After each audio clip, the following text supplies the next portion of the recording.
He'd only been away on a mission for a short while, but when he returned home, he found that the little girl he'd adopted had changed. She no longer faked illness just to spend more time with him, no longer pretended to have a fever and called him husband. Instead, she now addressed him politely and distantly as uncle, a title she'd never been willing to use before. She no longer dressed in stylish, revealing clothes, parading around in front of him like she used to. Instead, she now wore a faded school uniform, covering herself up tightly. He thought I had simply matured now that I had turned 18, but in reality, I had been reborn. In my past life, I had managed to marry Ethan Carter. But after 50 years of hard work and devotion, when he passed away, I saw the photo he had left behind. In the photo, his white moonlight was smiling gently, radiantly. On the back of the picture, he had written, "The love of my life for 50 years. At that moment, my love shattered. In this life, I would no longer stubbornly chase after his expectations for me to attend Harvard. Instead, I applied to the first military medical university, like my parents who had sacrificed their lives for peace. I wanted to become a doctor without borders. For once, I wanted to live according to my own will." On the day I received my admission letter from the military medical university, Ethan had just returned from a mission for the military district. Holding the thick envelope in my hand, I instinctively hid it behind my back. When I looked up and saw Ethan standing in the main hall with Olivia Jennings, arranging some things, Olivia's sickly sweet voice rang out, "This fine silk fabric is a gift for Aunt Helen. She mentioned before that she wanted a tailor to make her something to wear in the fall. And these records, I asked a colleague to find them for me. Didn't you say that Grandpa loves opera? These will keep him entertained." After saying that, she took out a blue plaid tie and gestured as if to put it around Ethan's neck. With a shy smile, she added, "I secretly bought this for you when we were at the mall that day. It suits you perfectly. Let's save it for our wedding day, all right?" My mind went blank. So they really were getting married. Then I should leave, shouldn't I? Without my interference or reckless foolishness, Ethan was finally able to be with the one he truly loved. Olivia noticed me, but acted as if she hadn't. She wrapped her arms around Ethan's neck and deliberately asked, "Oh, did you not bring a gift back for Emily? Do you think she'll be mad at her future aunt? After all, it seems like she's never liked me much." Ethan let out a sigh. "She's just a kid, immature. Don't take it to heart. Even though she grew up in the Carter family, she's still an outsider. Sooner or later, she'll move out." I flinched, my fingers trembling slightly. It felt as if my heart had been crushed into pieces. My parents had been military doctors under General Carter's command. During a battle, they sacrificed themselves to protect a young journalist who had rushed into the war zone. Seeing that I had no one left, General Carter took pity on me and adopted me. I was 7 years old then. Ethan was 17. As a child, he always comforted me, telling me to treat this place as my home, to see him as family. But now, I had become an outsider. After leading Ethan to say what she wanted to hear, Olivia finally turned to me and pretended to be surprised. "Oh, Emily, you're back." She walked over and grabbed my hand. Her sharp nails dug into my skin ever so slightly without drawing attention. "Don't take what we just said too seriously, okay? Ethan still cares about you. It's just that during our last mission at the military base, you really went too far. He's still angry, so he just said those things in the heat of the moment." In my past life, when I found out that Ethan was taking Olivia with him to the military district for a mission, I was devastated because he had promised me that he would take me instead. But after I confessed my feelings to him, he stopped indulging my childish demands. He even pointed at my nose and scolded me for being shameless. He withdrew all his favoritism toward me and chose to bring Olivia along instead. Olivia had even deliberately asked me, "Emily, why do you look so unhappy? Ethan and I are going for official business. I know you don't like me, but you should prioritize the bigger picture. You need to learn to differentiate what's important." Ethan, still angry, had coldly reprimanded me. "Olivia is a military news reporter. Journalists are required to document the mission. If I don't bring her, who else should I bring? Stop letting your childish thoughts interfere with our work." After they returned from the military base, they officially became a couple. To make sure I gave up completely, Ethan deliberately displayed his affection for Olivia in front of me. But this time, I didn't lock myself in my room crying until my eyes were swollen. I didn't throw a tantrum or make a fool of myself in a desperate attempt to stop Ethan from getting married. I simply smiled and asked, "So you two are getting married?" Ethan frowned and asked coldly, "What if we are? I'm warning you, don't try to pull anything. Olivia is going to be your from now on. She'll be the future lady of the Carter family. You better know your place. Otherwise, I won't hesitate to send you to the capital to live with Grandpa." Before he could finish his sentence, I interrupted him. "Congratulations, Uncle." Ethan froze. In the past, I had never been willing to call him Uncle, but now I finally accepted it. Ethan seemed momentarily unsettled by my response. Olivia quickly picked up on the shift in atmosphere between us. A fleeting look of unwillingness flashed across her calculating expression, but she quickly regained her composure and stepped forward with a light, easy smile. "Emily, I brought you something," she said. "Ethan and I are getting married soon, so we've been clearing out a lot of things at home. Consider this my gift to you as your future sister-in-law." She handed me a large box. When I opened it, I found it filled with old clothes. This wasn't new. Olivia always did this. Any clothes, shoes, or accessories she no longer wanted, she would pass down to me. In the past, Ethan had at least made an effort to buy me new clothes, dressing me up like a little princess. But now, I was only worthy of his cast-offs. Olivia smiled as if she were being generous. "I treat you like family. There's no need to waste money on new things when these are still perfectly fine. Look, this trench coat. I bought it when I went to the mountains for an interview. The style might be a bit outdated, and there's a small tear from when it got caught on something, but if you stitch it up, it'll be good as new. And this skirt, a tailor made it for me. It's one of a kind. It has a little stain, but that doesn't matter, does it? You're just a kid. No need to be so particular." Finally, she dug through the box and pulled out half a melted lipstick. Pressing her lips together in a smile, she added, "Ethan mentioned you like makeup. I had a colleague bring this back from overseas for me. I've barely used it, so you can have it." Ethan shot me a disapproving look. "It doesn't suit you," he muttered.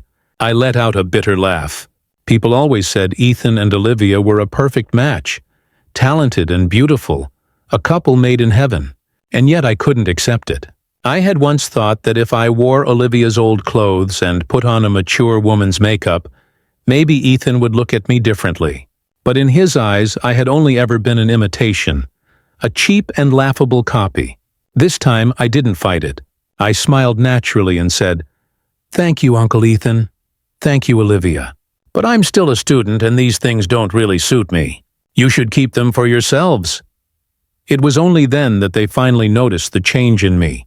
I was no longer wearing clothes that didn't match my age, no longer covering my face in poorly applied makeup to seem older. Instead, I had put on my school uniform, the same uniform I had once hated for being too plain and childish, the same one that now wrapped me up completely. Ethan's expression softened slightly. "It's good that you're finally acting your age," he said. I took a deep breath. "Do you need anything else from me, Uncle Ethan? Olivia? If not, I'd like to go back to my room and rest." They had no reason to stop me. I turned and left, leaving them behind. That evening, Ethan and Olivia went out to order their wedding attire and cakes. It wasn't until late at night that I saw the headlights of his old military Jeep deep flicker outside the house. I had already eaten dinner alone. Sitting in my room, I quietly packed my things. When I looked up, I found Ethan standing at the doorway. I didn't know how long he had been there. His gaze drifted to the thick envelope sitting on my desk, his expression shifting ever so slightly. "Is that your admission letter from Harvard?" he asked. Ethan had always wanted me to apply to Harvard. He believed I should attend the best university, receive the best education. In my previous life, I had done everything to meet his expectations. I had studied endlessly, pushing myself to exhaustion, and finally, I had gotten in. I had followed his wishes step by step, hoping it would bring me closer to him. But even then, I had never truly won his heart. In this life, I had chosen a different path. But I didn't tell him the truth. I simply nodded and said, "Yes, it arrived yesterday." For the first time in a long while, Ethan smiled. I gave a quiet nod. All right. The military medical university started its semester earlier than most schools. I had been wondering how I would slip away without him noticing. But since he was sending me away himself, I no longer needed an excuse. Ethan hesitated for a moment before asking, "Do you need me to assign a security officer to take you there?" I shook my head. "No need." "Then go to the train station tomorrow by yourself. Olivia and I will be visiting an old commander. Oh, and one more thing. After Olivia and I get married, we plan to convert your room into a nursery. I'll have a guest room downstairs set up for you. Make sure to pack up all your belongings before you leave."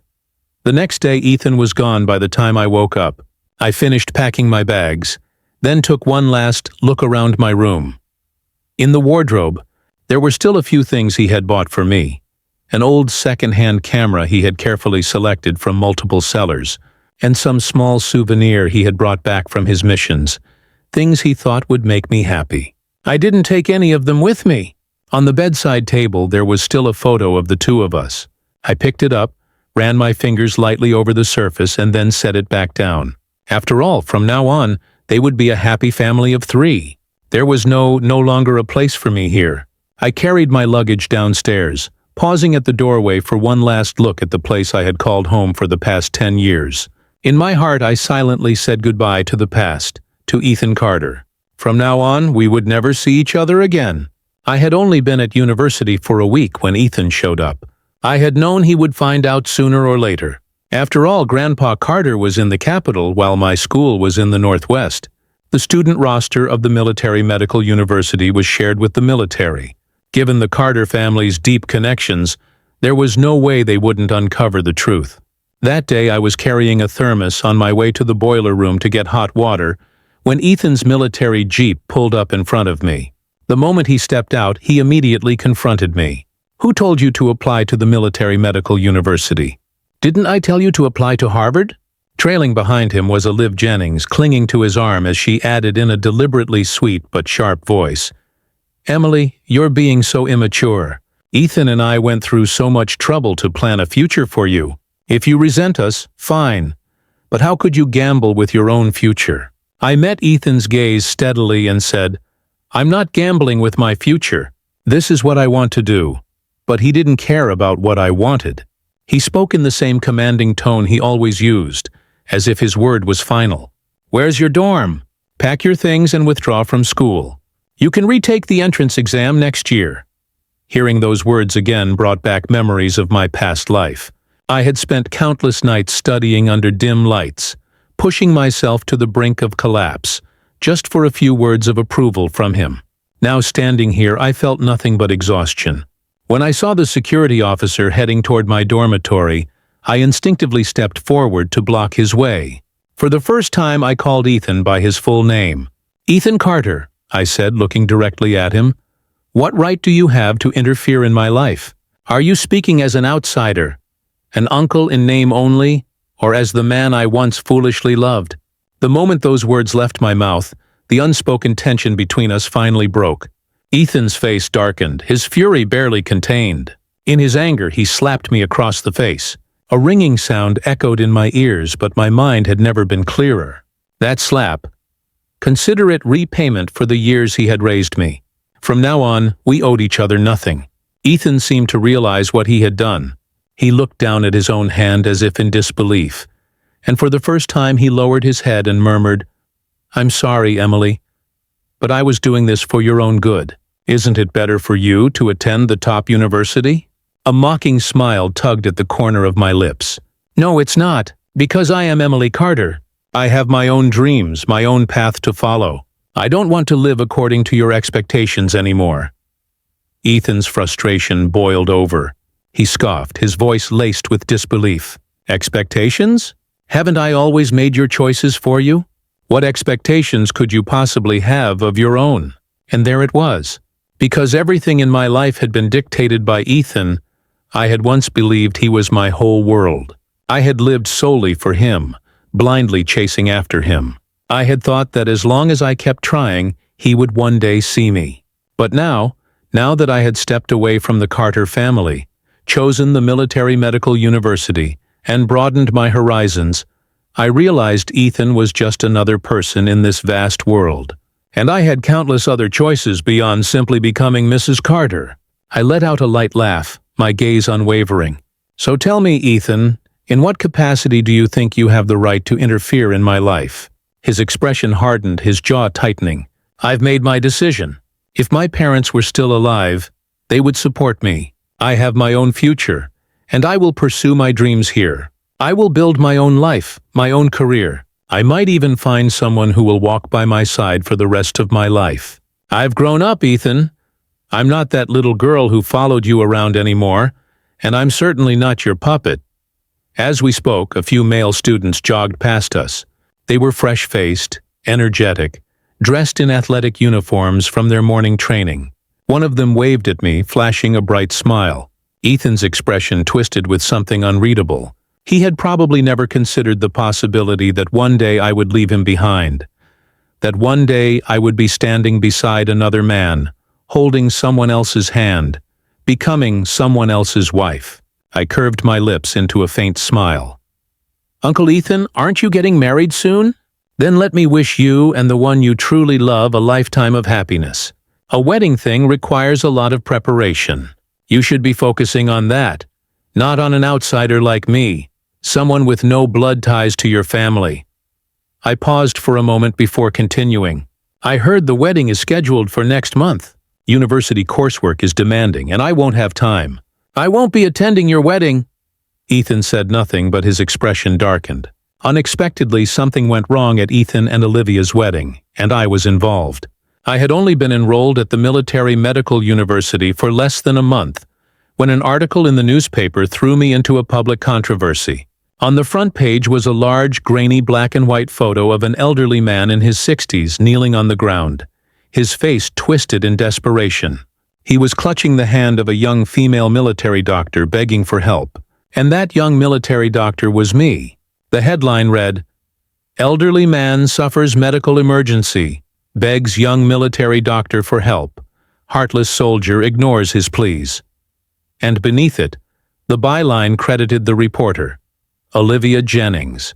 But that wasn't what had actually happened. The military medical university operated under a strict closed campus system. Students were only allowed out once a month for a single day to buy necessities.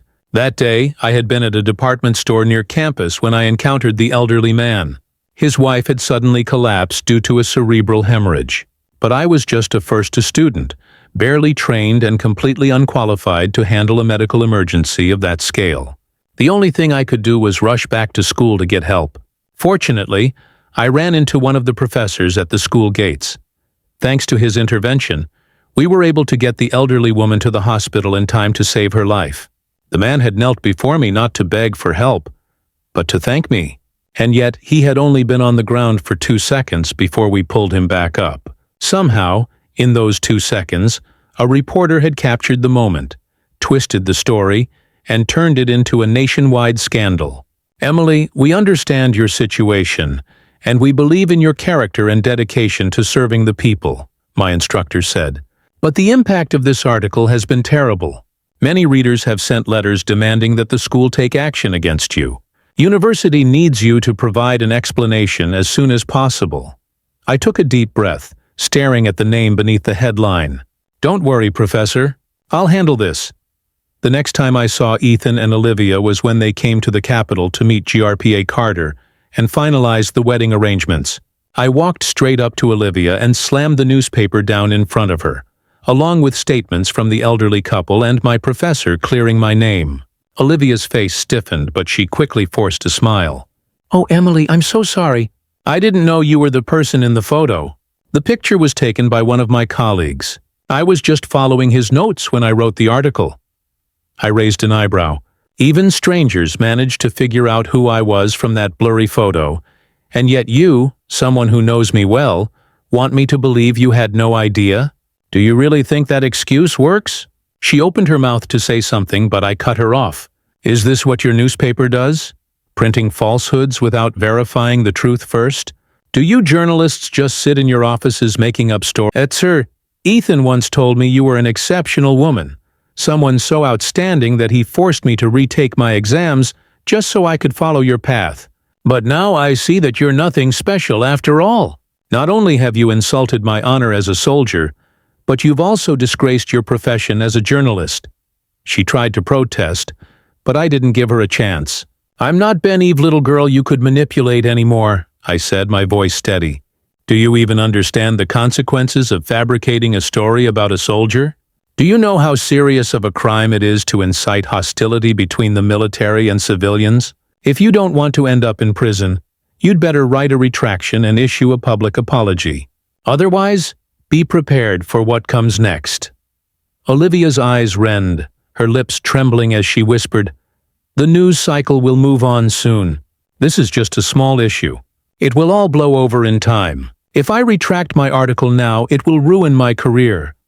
Just then, Ethan, who had remained silent, finally stepped forward, his face dark with displeasure.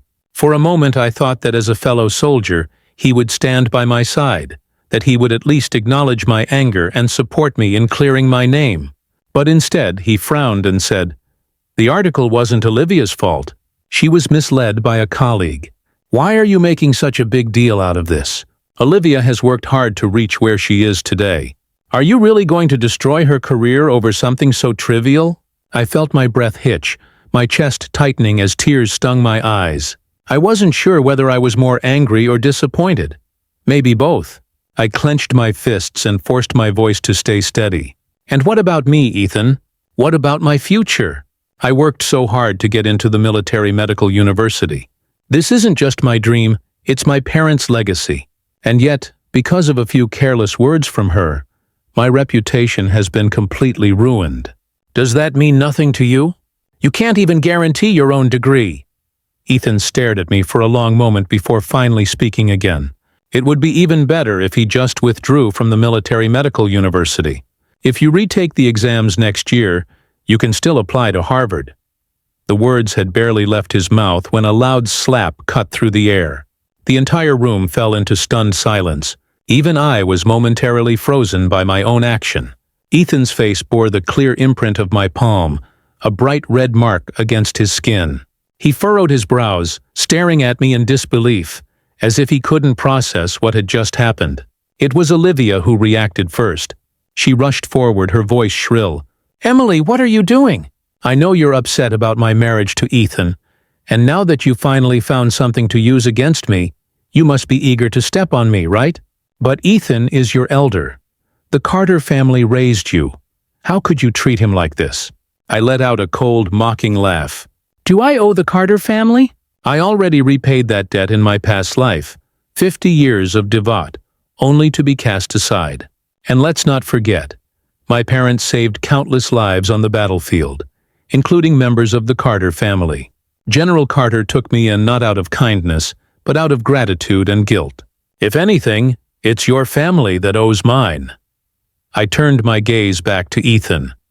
"Olivia, you're wrong. Maybe I did love Ethan before, but not anymore. After what he just said, all I feel is disgust. The same way I feel about you." Ethan's eyes flickered slightly. I could see the tension in his expression as I continued, my voice steady. 10 years of love and resentment. Let'n call it even today. From now on, Ethan, you and I are nothing to each other." The moment I turned to leave, Ethan instinctively grabbed my arm, as if he wanted to say something. But before he could get a word out, I yanked my arm free. I gathered the necessary evidence and, in coordination with the university, submitted an official complaint to the newspaper leadership. They took the issue seriously, immediately retracting Olivia's article and publishing a week-long apology in the paper. Olivia faced severe disciplinary action. Because of the scandal's widespread damage and its impact on civilian-military relations, her journalist credentials were revoked. When General Carter found out about the incident, he was furious. He firmly opposed Ethan and Olivia's wedding. I later heard that the day I left the Carter family, General Carter had just returned home, only to beat Ethan so severely with a belt that his skin was bruised and torn. And just like that, Ethan and I were completely severed from each other. After 12 months, war broke out. Ethan was critically wounded. With the worsening battle conditions on the front lines, students from the military medical university were deployed to the field hospitals. While we weren't experienced enough to perform major surgeries, we could still assist with basic wound care and bandaging. Rumors spread quickly. I overheard someone say, "I heard General Carter lost a leg in an explosion. They couldn't stop the bleeding when he was brought in." Some of my classmates who knew my history with Ethan hesitated before approaching me. "Emily, do you want to go check on General Carter?" I continued wrapping a soldier's wound, my expression unreadable. "I don't have time." That's the critical injury ward. We wouldn't be of any use there. In my past life, when I heard Ethan had gone to war, I had been reckless and impulsive. Still a university student at the time, I had rushed to find him without a second thought. On the battlefield, a grenade had exploded between us. My ears had gone deaf from the blast. Ethan, feeling responsible for what had happened, had been forced into marriage with me under General Carter's pressure. Meanwhile, Olivia, after waiting for him for years without results, had finally given up and left the country with a foreign man. Back then, I had thought that without my interference, without my desperate, foolish love in this life, Ethan should have been able to be with the one he truly loved, his white moonlight. But after all the twists and turns, this was the ending he was left with. I saw him again 2 months later. By then, his condition had improved significantly, and he had been transferred to a regular hospital room for recovery. However, his left leg had been amputated. He could never serve as a soldier again. This loss hit him hard. For days, he lashed out at everyone. The hospital staff avoided his room whenever possible, terrified of upsetting him. No one dared to leave anything near his bedside, let alone linger for too long. That day, it was finally my turn to care for him. The moment I stepped into the room, Ethan froze. His face was pale, his lips trembling slightly. I acted as if I didn't know him. I went through the standard procedure, changing his bandages, treating his wounds, completing my task with clinical precision. When I was done, I turned to leave without a single word. "Emily!" He called my name. I stopped. Through the mask covering my face, only my cold gaze was visible as I turned back to look at him. A bitter chuckle escaped his lips. "You've changed so much." I had changed. After joining the military medical university, following in my parents' footsteps, I had come to truly understand what I wanted, to grasp who I was meant to be. Every day I faced life and death. I had crawled through the wreckage of war, survived amidst gunfire and bloodshed. I was no longer the little girl who hid behind him, who saw nothing beyond love, who only had eyes for him. I looked at him calmly. "Do you need anything else?" "I have other patients to tend to." His voice was hoarse, filled with exhaustion. "Emily, do you still refuse to forgive me?" Ethan was wrong, because in the world of adults, forgiveness didn't matter. I had simply grown up. I had come to understand so many things, but there was still something I couldn't figure out. The battlefield in my past life had never been this brutal. What had changed? Where had things gone wrong? The answer came soon enough. The military issued a statement revealing the truth behind this war. Our army had suffered such heavy losses because someone had leaked classified military intelligence. And among the names on the list of traitors was Olivia Jennings, along with several of her colleagues. Everything suddenly made sense. Olivia had used her role as a journalist to get close to the Carter family, to Ethan, to gather military secrets. In my past life, I had constantly been wary of her, always keeping my guard up, making it difficult for her to obtain information from Ethan. That must have caused problems in their plans. And after I returned from the battlefield, Ethan, under immense pressure, had been forced to marry me, cutting off all of Olivia's opportunities, ending her mission prematurely. So she hadn't left the country out of heartbreak. She had fled to avoid being exposed. And yet, the most ridiculous part of it all, Ethan had spent his entire life longing for her, cherishing her memory, even writing a book in her honor. But he had never realized that the greatest betrayal had come from the woman he had held so dearly. When Ethan saw the list of traitors, he was utterly stunned. A guttural, pained scream tore from his throat. He tried to push himself up from the bed, fury burning in his eyes. Even if he had to crawl, he wanted to confront Olivia, to demand answers. But with only one leg left, he collapsed helplessly to the floor. That woman, why? Why would she do this? Emily, she got the information from me, didn't she? That's why we lost so many soldiers, isn't it? That's why, in the end, with his voice shaking, he grabbed onto me. Tell me, Emily, tell me I wasn't that much of a fool. How could I have been so blind? But no amount of tears could undo the past. As I looked at him, at the broken man before me, I suddenly thought of the Ethan from my past life. The one who had written, "The love of my life for 50 years, on the back of our old photograph. If he had known the truth then, would he have still spent his entire life mourning the woman who betrayed him? Olivia was arrested. Ethan, for his role in leaking military intelligence, was dishonorably discharged. He was now under investigation, with no future ahead of him. The war raged on for another 6 months before it finally ended.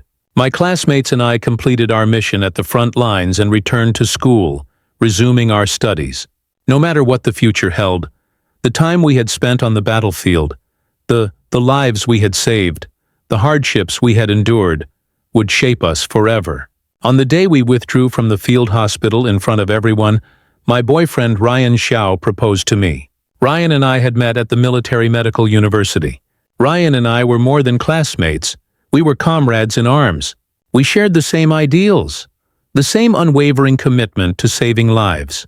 We had dedicated our youth, and one day, we would dedicate our very existence to this path. There were no roses, no diamond rings, only a handful of small daisies he had picked from the roadside. But in a place littered with rubble and scorched earth, the fact that he had managed to find even these flowers for a proposal meant everything. In that moment, I saw my parents in him. Ryan knelt on one knee, his voice steady and full of emotion. "Emily, marry me. I will spend my life making you happy. I will stand by your side, walk this road with you until the very end." Tears welled up in my eyes. For some reason, my mind drifted back to my past self, the girl who had once chased after Ethan Carter so desperately. To me back then, Ethan had always been out of reach. No matter how hard I tried, I could only catch glimpses of his back. In his eyes, I had always been the annoying little girl who clung to him, the housekeeper who cooked for him, took care of him, not someone he could see as an equal, as a partner. But now I no longer had to lower myself to the ground, humbling myself, begging for his affection or his pity. I threw myself into Ryan's arms, crying as the years of sacrifice, bloodshed, and death finally found their conclusion in this perfect, beautiful ending. Cheers erupted throughout the hospital. The overwhelming sound of congratulations filled the air, echoing through the halls. Ethan must have heard it too from his hospital room. If he looked the window, he would see me locked in Ryan's embrace, holding him tightly. That afternoon I went to change his bandages for the last time. He remained silent throughout, not saying a word even as I finished and gathered my things to leave. But just as I was about to walk out the door, he finally spoke. "Congratulations!" It was the same word I had once said to him and Olivia all those years ago. Ryan and I decided to get married. Before the wedding, we made a trip to the capital to visit Grandpa Carter. After all, my parents were no longer alive, and he was at least in name the one who had taken me in. It was only right that I inform him of my marriage. That evening, after dinner, Grandpa Carter handed me a small, weathered metal box. His hands trembled slightly as he placed it in front of me. "These are the belongings your parents left behind," he said. "You were too young before. I was afraid it would bring you pain, so I held on to them. But now, you've grown up, and you're about to start your own family. It's time for you to have them." I opened the box. Inside were photographs of my biological parents, their identification documents, and an old, yellowed newspaper clipping. As I traced the faded ink with my fingers, my heart pounded.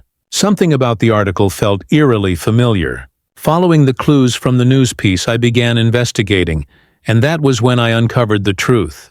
The journalist responsible for my parents' deaths on the battlefield was Olivia Jennings.